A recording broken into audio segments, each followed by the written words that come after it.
नमस्कार, मैं दीपक शर्मा और मेरे YouTube मंच पर आपका स्वागत है। दोस्तों, क्या मोदी का पिटारा खाली है और जनता को मुफ्त राशन देने के अलावा मोदी जी के पास कुछ नहीं है और इसीलिए मोदी जी का इलेक्शन कैंपेन इस बार मंदिर के इर्द गिर्द घूम रहा है। और क्या इसीलिए 22 जनवरी को मंदिर के उद्घाटन के बाद, प्राण प्रतिष्ठा के बाद मोदी जी जल्द इलेक्शन ऐलान कर देंगे, यानी मंदिर का उद्घाटन ही मोदी जी का चुनावी शंखनाद है।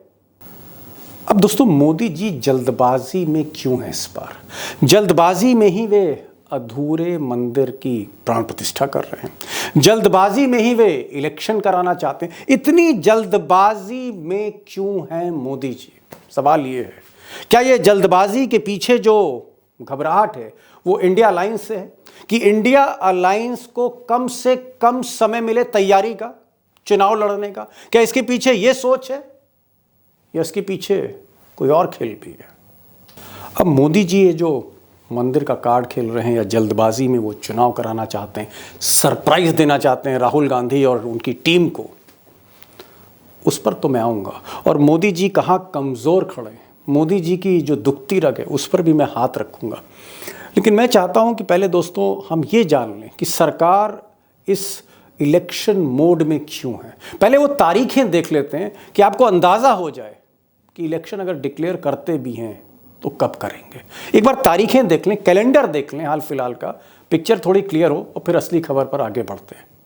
अब दोस्तों, अगर प्राइम मिनिस्टर के आप इंगेजमेंट्स देखें या मोदी जी की डायरी देखें आप अपॉइंटमेंट्स की, तो ये हफ्ता, अगला हफ्ता, उसके बाद का हफ्ता पूरी तरह से ओवर पैक्ड है।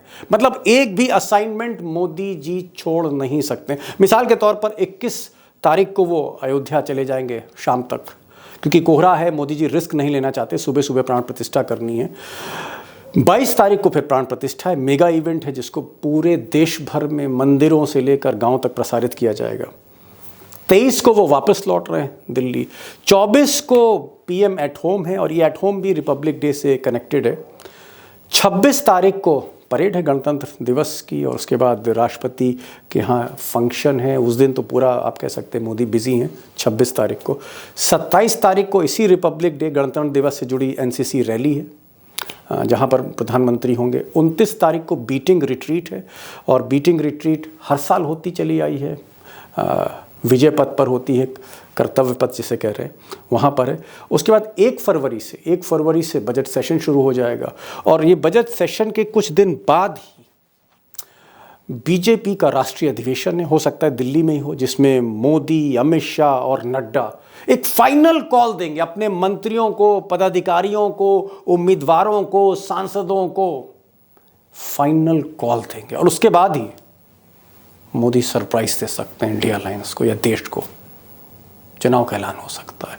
और मुझे लगता है तैयारी तो फिर इलेक्शन कमीशन कर रहा था। अब मोदी जी जो कह दें, इलेक्शन कमीशन कहाँ टाल सकता है? अब दोस्तों, ये जो मोदी जी आजकल जल्दबाजी में, प्रधानमंत्री जल्दबाजी में ही एक आधे अधूरे मंदिर का उद्घाटन करना, प्राण प्रतिष्ठा करना, जबकि चारों शंकराचार्य गंभीर आपत्ति दर्ज करा चुके हैं कि ये परंपरा और शास्त्रों के विरुद्ध है, मत करिए। लेकिन हो रहा है खैर, तो मंदिर काट खेला जा रहा है, जल्दी इलेक्शन कराए जाएंगे ऐसे संकेत मिल रहे हैं। इंडिया अलायंस को एक सरप्राइज देना चाहते हैं। इसके पीछे सोच क्या है? मुझे लगता है कि कारण तो कई हैं जो मैं डिटेल में डिस्कस करूंगा अपने एक्सपर्ट के साथ, लेकिन प्रमुख 3 बड़े कारण हैं जो जल्दबाजी में मोदी जी आपको दिख रहे हैं। और मैंने पहले भी कहा है कि बिना मकसद मोदी जी एक कदम आगे नहीं बढ़ाते और इसीलिए मोदी जी आपको आजकल हर जगह मंदिर दिख रहे हैं। चाहे आप अपना टीवी का स्विच ऑन करिए, चाहे अगर आप फेसबुक देखिए, ट्विटर देखिए, इंस्टाग्राम देखिए, यूट्यूब देखिए, जहाँ देखिए वहीं पर मोदी जी किसी ना किसी मंदिर में। और एक बात नोट करिएगा कि मोदी जी आजकल ज़्यादातर दक्षिण भारत के मंदिरों में ही हैं। कभी आंध्र प्रदेश के मंदिर में, तो कभी तमिलनाडु के मंदिर में, तो कभी कर्नाटक के मंदिर में, तो कभी केरल के मंदिर में। राम धुन में पूरी तरह लीन है। और वही नहीं है, उनका जो स्पेशल प्रोटेक्शन ग्रुप है वो भी मोदी जी की वेशभूषा में है, वो भी एक संत की वेशभूषा में है, वेश धारण कर रहा है। पहली बार ऐसा हो रहा है। इसके पीछे जो जल्दबाजी है, इसके पीछे जो सोच है, क्योंकि मैंने आपको पहले भी बताया है, बिना मकसद मोदी जी एक कदम घर से आगे नहीं रखते। उनके हर कदम के पीछे कोई सोच है, और ज़्यादातर सोच इलेक्शन और वोट तक जाती है। अब कारण क्या है, वो 3 कारण क्या हैं जो मैंने कहा था कि मोदी जी जल्दबाजी, एक एक करके मैं आपको बता रहा हूँ और फिर असली खबर पे चलेंगे। अब मोदी जी की जो जल्दबाजी है उसके पीछे कारण number 1, reason number 1 of course मंदिर मुद्दा ही है, मंदिर कार्ड ही है। 22 जनवरी को जब मोदी जी प्राण प्रतिष्ठा करेंगे, टेलीकास्ट होगा देश विदेश हर जगह, 22 जनवरी से 22 फरवरी तक, यानी 22 जनवरी के तुरंत बाद और 1 महीने तक इस मंदिर को गांव-गांव, कस्बे-कस्बे, शहर-शहर प्रोजेक्ट किया जाएगा। प्रभात फेरियां निकाली जाएंगी, बहुत से उत्सव होंगे, भजन संध्या और तमाम ऐसे कार्यक्रम हैं जो आरएसएस और बीजेपी और विश्व हिंदू परिषद ने अभी से तैयारी जिसकी कर ली है पिछले 6 महीने से। 1 महीने तक राम लहर होगी पूरे देश भर में, और ये जो राम लहर है या अयोध्या का जो यज्ञ है, उसकी जो आग है, उस हवन की जो आग है, उसी में मोदी जी वोट की रोटी सेकना चाहते हैं कि आग बुझने से पहले ही क्या वोट सेके जा सकते हैं, वोट की रोटी सेकी जा सकती है। इसलिए जल्दबाजी है, इसलिए वो चुनाव को बहुत डिले नहीं करना चाहते। 22 फरवरी के बाद ही उल्टी गिनती शुरू हो जाएगी, काउंटडाउन शुरू हो जाएगा इलेक्शन का। कारण नंबर 2, मोदी जी की जल्दबाजी का कारण नंबर 2 ये है कि 2014 का अगर आप इलेक्शन देखें, 2019 का इलेक्शन देखें, तो मोदी जी को एक एकजुट विपक्ष, एक यूनाइटेड अपोजिशन का सामना करना ही नहीं पड़ा। बिखरा हुआ विपक्ष था। ये पहला चुनाव है as prime minister Modi ji का जहां विपक्ष पूरा यूनाइटेड है, ऐसे जैसे इंदिरा गांधी के मुखालिफ कभी खड़ा था 70 के दशक में। अब ये जो अपोजिशन यूनाइटेड है, इसके पास जो वोट शेयर है, मैंने पहले भी कई बार आपको बताया है, जो वोट शेयर है वो मोदी जी की पार्टी से ज़्यादा है। 62% वोट शेयर है, मोदी जी के पास 37 है। अगर मोदी जी का 4-5% वोट शेयर बढ़ता भी है तो भी कोई फ़र्क नहीं होने वाला। यानी अरिथमेटिक में कहीं ना कहीं मोदी जी कच्चे हैं, कमज़ोर दिख रहे हैं। तो वो चाहते हैं कि एक ऐसा सरप्राइज़ दें अपोजिशन को कि अपोजिशन तैयार ही ना हो पाए। ये जो अभी सीट शेयरिंग अपोजिशन की चल रही है, ये जो अभी रैली करने का वो प्लान कर रहे हैं, या कहीं कहीं झगड़े हैं, बिहार में झगड़े हैं, उत्तर प्रदेश में झगड़े हैं सीट शेयरिंग को लेके, ममता के साथ कुछ बन नहीं रही कांग्रेस की। इन्हीं झगड़ों के बीच में अगर इलेक्शन तुरंत अनाउंस हो तो एक सरप्राइज़ होगा, और इस सरप्राइज़ का लाभ अलायंस को नहीं मिलेगा, मोदी जी को मिलेगा, क्योंकि उनकी तैयारी तो साल भर से चल रही है। अब जल्दबाजी का तीसरा कारण, और तीसरा कारण दोस्तों वाकई गंभीर कारण है, और गंभीर कारण यह है कि मोदी जी का जो पिटारा है, काम का पिटारा, विकास का पिटारा, जनता से जो वायदे किए थे उसका पिटारा, वो खाली है। आप कल्पना कीजिए कि जहां 80 करोड़ से ज़्यादा लोगों को 2 टाइम का खाना मुफ्त दिया जा रहा हो, वहाँ आर्थिक स्थिति की असली हालत क्या होगी। मैं गोदी मीडिया के प्रोजेक्शन पे नहीं जा रहा, मैं वित्त मंत्री के प्रोजेक्शंस पे नहीं जा रहा, उनके बयान पर नहीं जा रहा हूँ, सरकारी आंकड़ों पे नहीं जा रहा हूँ। ये आंकड़े सीएमआई के आंकड़े हैं, जो हमारी देश की ही संस्था है। सीएमआई के आंकड़े मैं कोट कर रहा हूँ, और वो आंकड़े बताते हैं कि बेरोजगारी सबसे ज़्यादा बढ़ी है। पिछले अक्टूबर की जो रिपोर्ट है उसमें सीएमआई का जो आंकड़ा है वो कहता है 10.09%, 10% से ज़्यादा बेरोज़गारी है, और ये बेरोज़गारी रिकॉर्ड तोड़ती चली जा रही है। इसी तरह से अगर आप मैन्युफैक्चरिंग सेक्टर देखें तो इकोनॉमिक टाइम्स की रिपोर्ट कहती है कि जो मैन्युफैक्चरिंग है 18 महीनों में सबसे कम, यानी जो हमारा औद्योगिक उत्पादन है 18 महीनों में सबसे कम रहा। उद्योग जो हैं चरमरा रहे हैं एक तरह से, और एक्सपोर्ट और प्रोडक्शन में इजाफा नहीं हो रहा, इजाफा कई बरसों से नहीं हो रहा, इसलिए जॉब क्रिएट नहीं हो रहे हैं।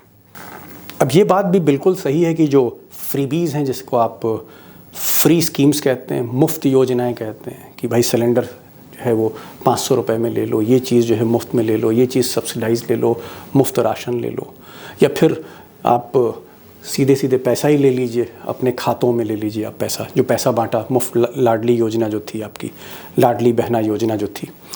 अब ये जो मुफ्त योजनाएं हैं, इसने राज्य सरकार और केंद्र सरकार दोनों का जो बजट है एक तरह से ध्वस्त कर दिया है। कर्जा इतना बढ़ गया है कि हम आप छोड़िए, आने वाली 2-3 जो पीढ़ियां हैं रीढ़ टूट जाएगी। ये सच है जिसको कोई बताता नहीं है।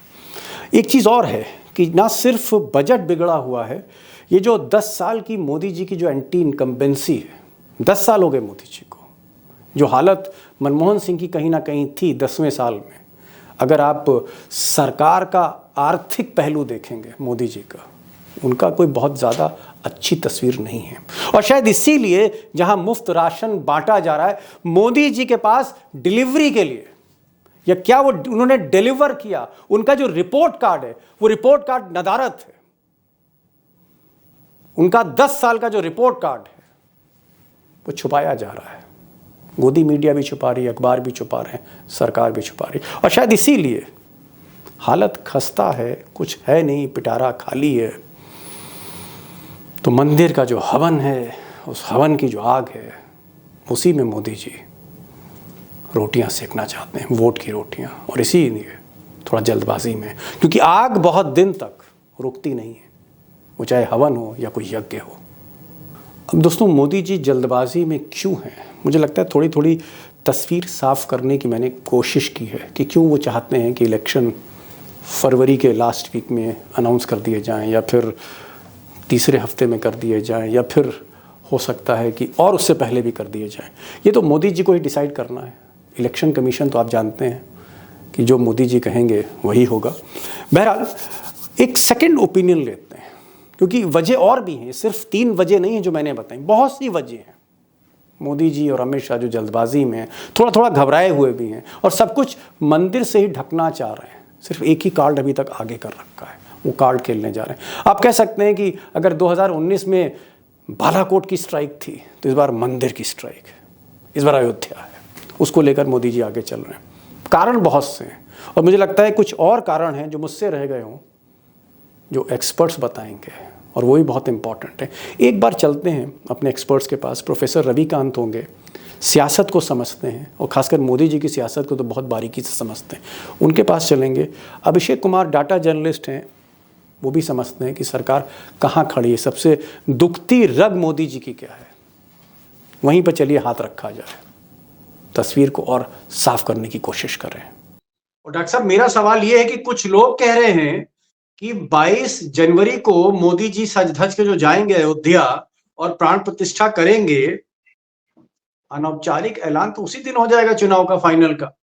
लेकिन फिर भी हम उसको नहीं कह सकते, फिर भी इलेक्शन कमीशन जो है वो तैयारी कर रहा है, बीजेपी तैयारी कर रही है, और ऐसा कहा जा रहा है कि फरवरी आते आते जल्दी चुनाव का ऐलान हो जाएगा। तो जल्दी तैयारी के मोड में मोदी जी हैं, नड्डा हैं, अमित शाह हैं, जल्दी कराओ फटाफट।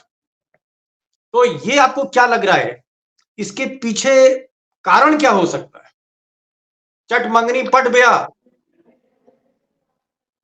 देखिए दीपक जी, पहली बात तो ये है कि मोदी जी हमेशा 24/7 चुनावी मोड में रहते ही।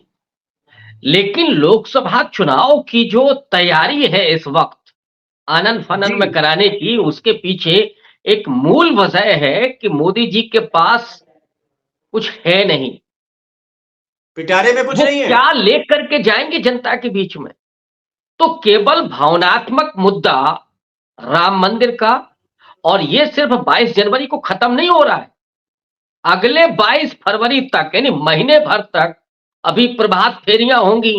यानी महीने भर पहले से अक्षत बंटना शुरू हुआ, अब अगले 1 महीने तक प्रसादी बटेगी, प्रभात फेरियां होंगी, माहौल को पूरे तरीके से गरमाए रखा जाएगा। तो मोदी जी के लिए इस बार मंदिर ही सर्जिकल स्ट्राइक होगा। जैसे 2019 के चुनाव को बालाकोट के बाद एकदम एकदम वही पूरे तरीके से मंदिर मुद्दे पर ही मोदी जी ले जाना चाहते हैं इलेक्शन को, और इसीलिए जल्दी से तय, ताकि अब ये जो दौर है इसमें लोगों की स्मृतियां भी बेहद कमजोर हैं। लोग भूलने लगेंगे फिर। तो भूलने नहीं देना, रोज याद दिलाना कि मोदी जी अब जो राम को लाए हैं हम उनको लाएंगे तो मोदी जी ने दिया है, ये बराबर एहसास कराए रखना और इसी बीच में चोट मार लेना। अगर मैं इसको एक दूसरे शब्दों में कहूं तो जो हवन कुंड की जो आग है ना, उसी पर वो बोट सेंकने की जुगत में है मोदी जी। इसी पर खेल कर लिया जाए, वरना और तो कुछ है नहीं। आपने रोजगार दिया मतलब नहीं। मैं समझ गया, आप कह रहे हैं कि यज्ञ की जो आग है, हवन की जो आग है, इससे पहले कि वो बुझे उसी पर वोट सेक लिया जाए, ये आप कहना चाह रहे हैं। मैं अभिषेक के पास चलूंगा। अभिषेक जी, आप तो चाहे सरकार हो, इलेक्शन कमीशन हो, सरकारी तंत्र है, सारे मंत्र आप जानते हैं। इससे मैं पूरी तरह से मुतमईन हूं कि सरकार में जो भी एक आहट भी हो रही वो आपके पास है। आप मुझे सीधे सीधे बताइए, of the record, on the record कुछ नहीं, कैमरे पे सीधे सीधे बोलिए जैसे टाइगर बोलते हैं, कि क्या इलेक्शन कमीशन इधर इशारा हुआ मोदी की तरफ से, मोदी के दफ्तर से इशारा हुआ, क्या इलेक्शन कमीशन जल्दी चुनाव करा सकता है? मैं ये पूछ रहा हूं आपसे, क्या ऐसी तैयारियां हैं? सुगबुगाहट क्या है? फीडबैक क्या है दीपक जी आपका? दीपक जी सुगबुगाहट तो है। और पहली चीज हमें ये जान लेना चाहिए कि अगर इलेक्शन कमीशन को जल्दी चुनाव कराना है तो 31 जनवरी से पहले उसको का ऐलान करना होगा। राज्य सरकार नहीं है, केंद्र सरकार है। और 31 जनवरी से 9 फरवरी के बीच बजट सेशन की, इंटरिम बजट सेशन, जो 2-3 महीने का लेखानुदान होता है वोट ऑन अकाउंट, उसका सेशन शुरू होना है। और आश्चर्य ये है, जो बात आप कह रहे हैं उसकी तस्दीक करता हुआ ये फैक्ट है कि सरकार ने अब तक किसी कैबिनेट मीटिंग में किसी नोटिफिकेशन के द्वारा इंटरिम बजट सेशन का ऐलान नहीं किया है। सिर्फ मीडिया गॉसिप है, सूत्रों के हवाले से खबर की इंटरिम बजट सेशन 31 जनवरी से होगा। एक खबर आपके पास कोई नोटिफिकेशन पीआईबी के वेबसाइट से आई हो तो बताइए कि सरकार ने निर्णय ले लिया, राष्ट्रपति की तरफ से अनुमति मिल गई सेशन बुलाने की, नहीं आई है। और इस वजह से इसका मतलब साफ क्या है? दिखाई देता है। अरे भाई, मतलब तो बताइए जनता को, दोस्तों को, कि मतलब क्या है जी, इसका? मैं मतलब बता रहा हूं, मैं उसी पे आ रहा हूं। 31 मार्च तक वित्तीय वर्ष होता है, 1 अप्रैल से 31 मार्च तक, जिसकी खर्च के बारे में, जिसको हम आम बोलचाल की भाषा में बजट कहते हैं, संसद से अनुमति ली जाती है। अभी तक जो केंद्र सरकार के पास अनुमति है वेतन देने की, पेंशन देने की, अनुदान देने की, सब्सिडी देने की, प्रोजेक्ट चलाने की, वो 31 मार्च तक का खर्च है।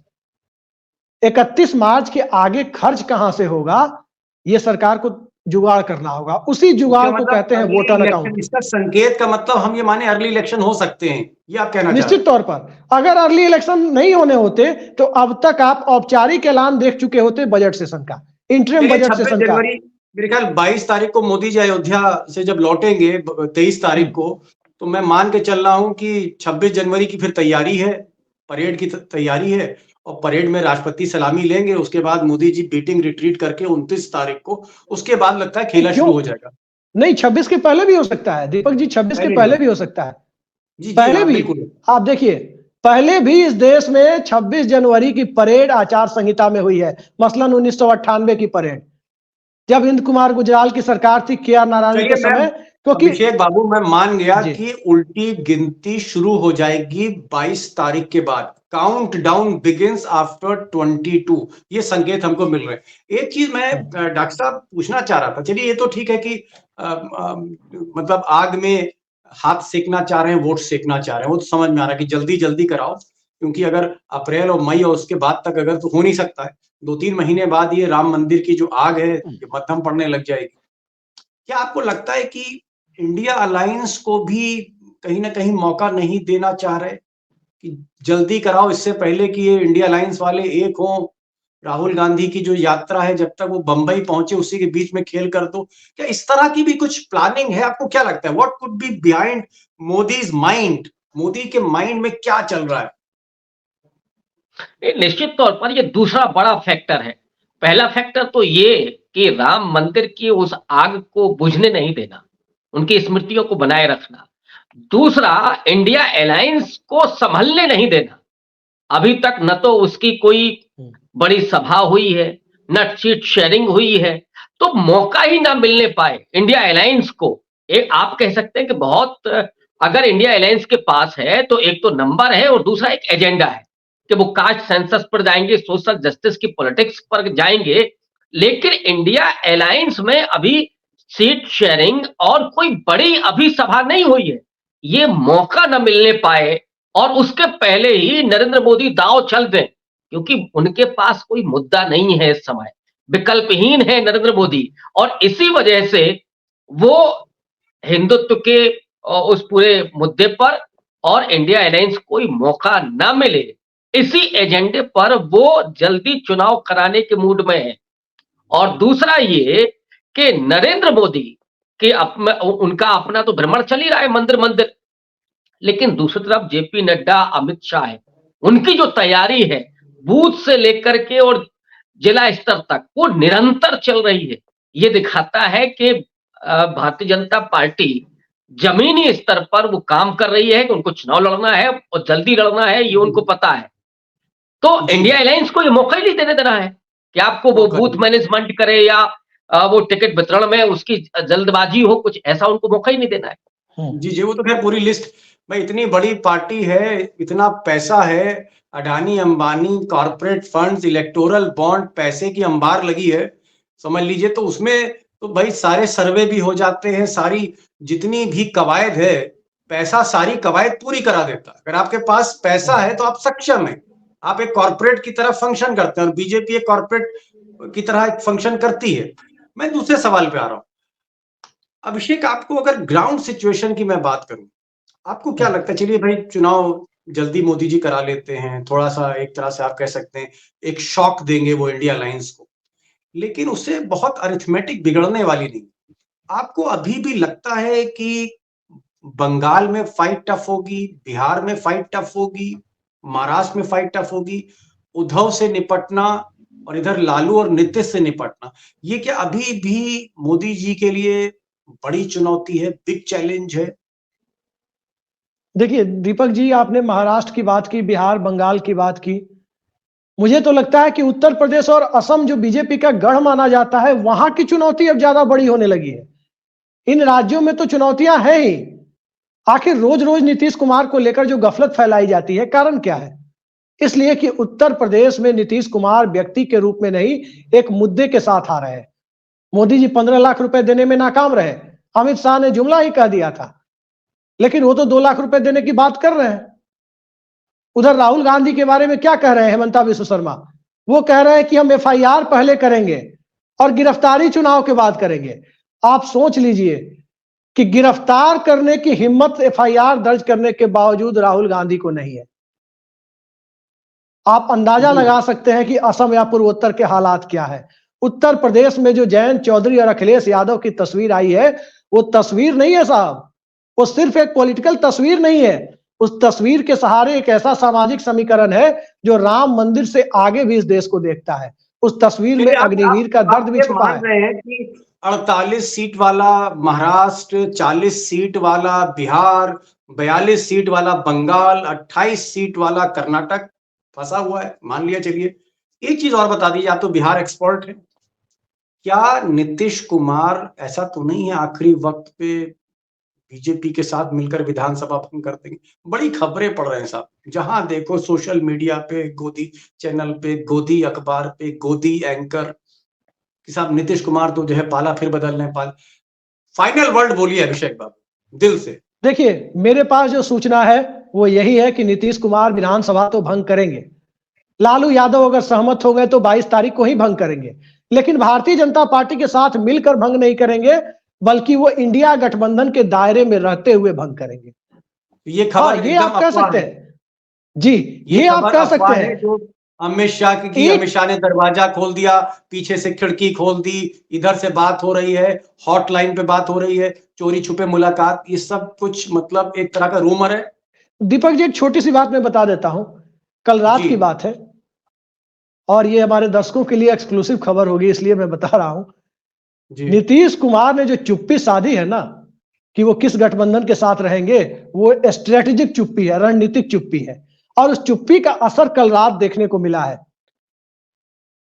जब रामविलास पासवान जी के चिराग जैसी खबरें सूत्रों के हवाले से आ रही है, आरजेडी वाले प्रोफेसर साहब के घर पे पहुंचे हैं दिल्ली में आधी रात।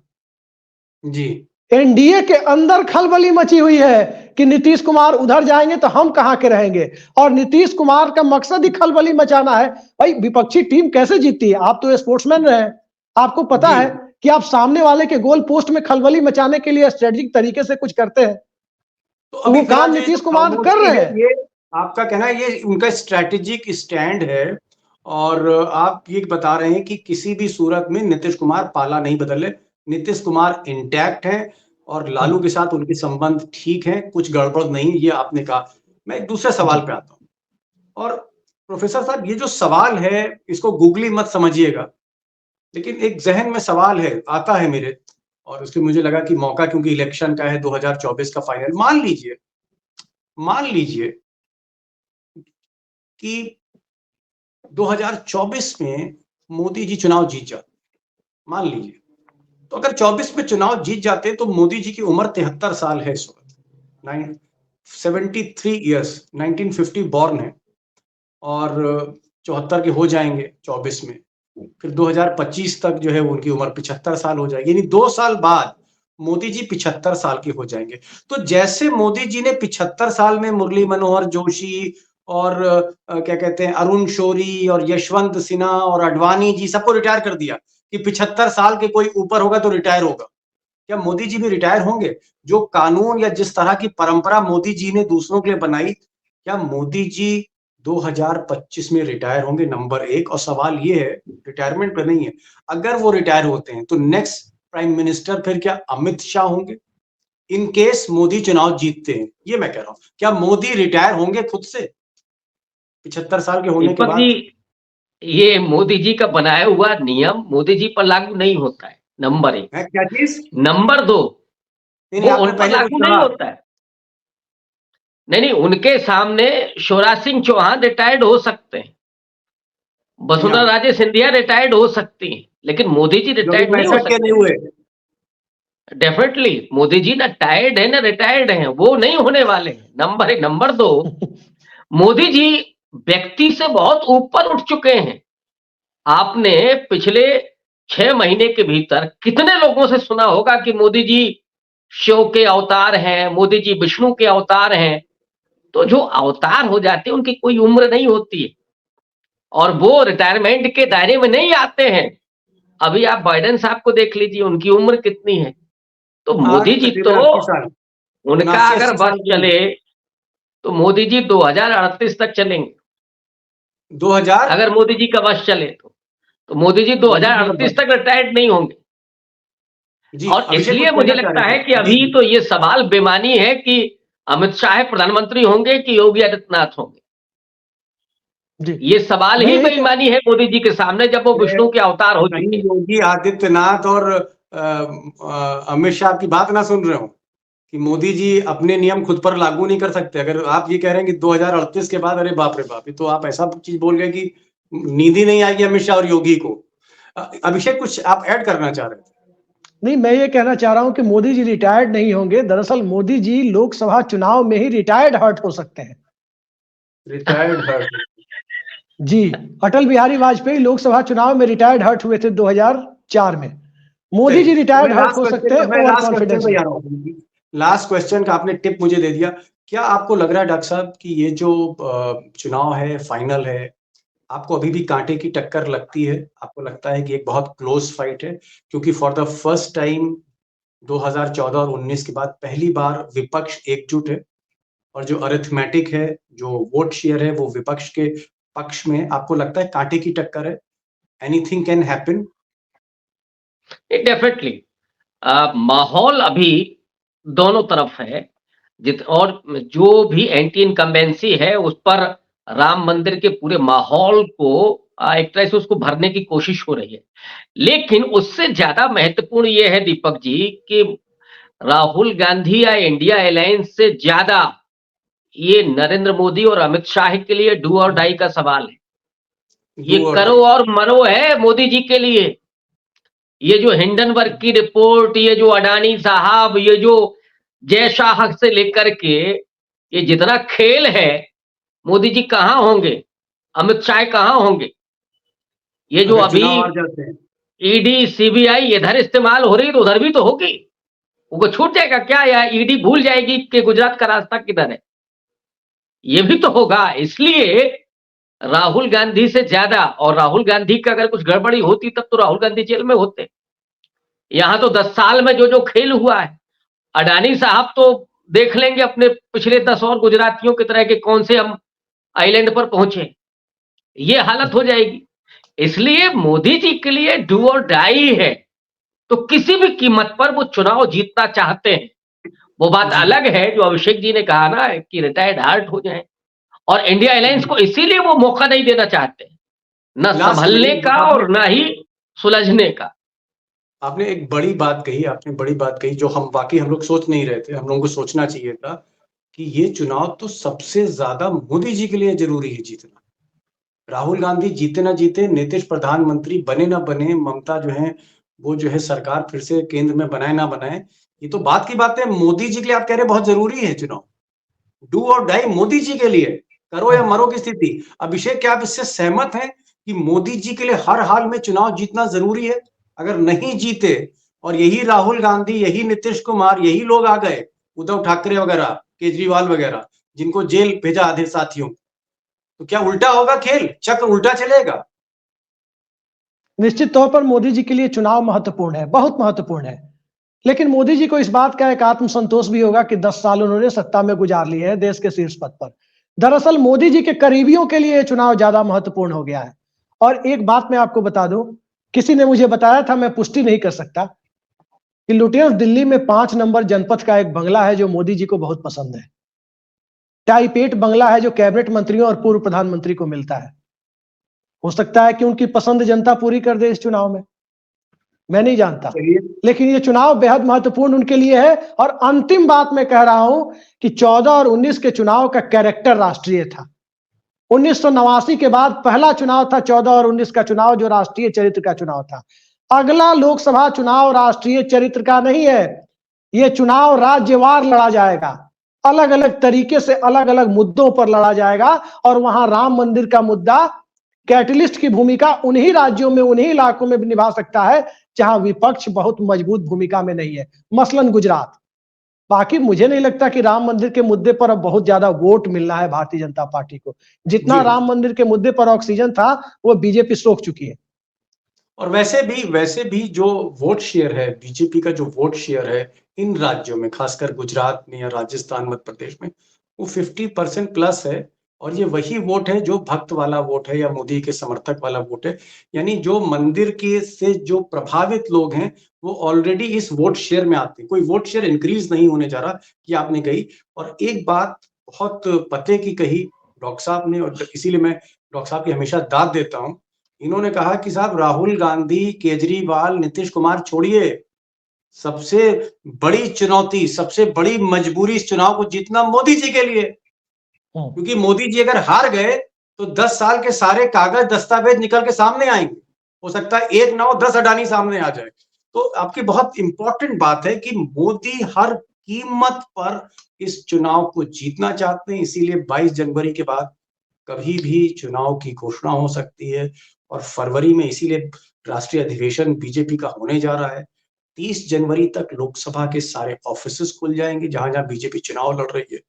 तो संकेत ऐसे ही मिलते हैं कि मोदी जी जल्दबाजी में हैं। और जैसा कि डॉक्टर साहब ने कहा कि यज्ञ की जो आग है, यज्ञ की जो आग है, हवन की जो आग अयोध्या में है, वो आग बुझने से पहले वोट सेकना चाहते हैं। ये ये डॉक्टर साहब ने कहा। डॉक्टर साहब आप आए और अभिषेक आप आए, दोनों लोगों ने बहुत ही बेबाकी से, बहुत ही बेलौस होकर, बेधड़क होकर बातें कही, जो अमूमन बातें हमें सुनाई पड़ती नहीं कैमरे पे आज के दौर में। आप दोनों को सलाम है, इस हिम्मत को बरकरार रखिए और इसी तरह की खबरें ब्रेक करते रहिए खुलकर कैमरे पर हमारे दोस्तों के लिए। बहुत बहुत शुक्रिया, आप दोनों इस कार्यक्रम में आए। Thank you so much.